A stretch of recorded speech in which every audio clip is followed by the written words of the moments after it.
Madam తేజకి surprise అన్నాం కదా, తెచ్చావా? యాక్చువల్లీ తేజ గారికి కాదు కానీ నీకే ఒక సర్ప్రైజ్ ప్లాన్ చేశాను. నాకు అర్థం కాలేదు సార్. ఇదిగో కీర్తి, ఈవిడికి షాకులు ఇవ్వడం తప్ప సర్ప్రైజ్ ఇవ్వడం రాదు కదా. ఏం చేసిందంటావు? నాకు భయం వేస్తుంది.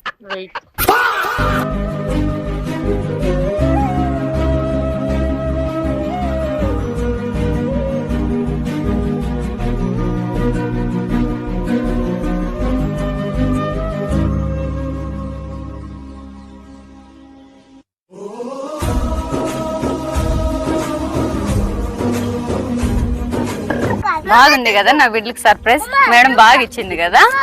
సర్లే గాని ఈ నెల శారీస్ లోంచి డబ్బులు ఇచ్చేసి సాయంత్రం అయితే మేము అందరం పోయి పార్టీ చేసేసుకుంటాం. నీకు సర్ప్రైజ్ అన్నాం, ఇంకా అర్థం కావట్లేదు కూడా. నీ డబ్బులే అవి, నీ ప్రాఫిటే. మేడం ఏంటిది? సర్ప్రైజ్ అదిరిపోయింది కదా. యాక్చువల్లీ నేను పొద్దున్నే అన్నా ఒక్క సైకిల్ చాలు కదా. నువ్వేమన్నావు, నా 2 బిడ్డలు 2 కళ్ళు లాంటి వాళ్ళు 2 సైకిల్ కావాలని అప్పుడే అన్నావు. నీకెందుకురా అసలు ఇలాంటి ఐడియాలు ఎలా వస్తాయండి మీకు? ఆవిడ కరెక్ట్ గానే చెప్పిందిరా. చాలా సేపు సస్పెన్స్ తర్వాత నాకు కూడా అర్థమైంది. కీర్తి, పోయిన డబ్బులు పోయినాయి, మిగిలిన చిల్లరన్నా ఇస్తే ఆటో ఛార్జ్ కన్నా ఉపయోగపడుతుంది. నీకు ఇంకా అర్థం కాలేదు సాయక్క. ఆ మిగిలిన చిల్లరే ఇచ్చేట్లు.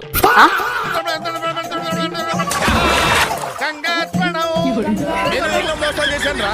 ఇలాంటి మోసం ఫీల్ అన్నట్టున్నా.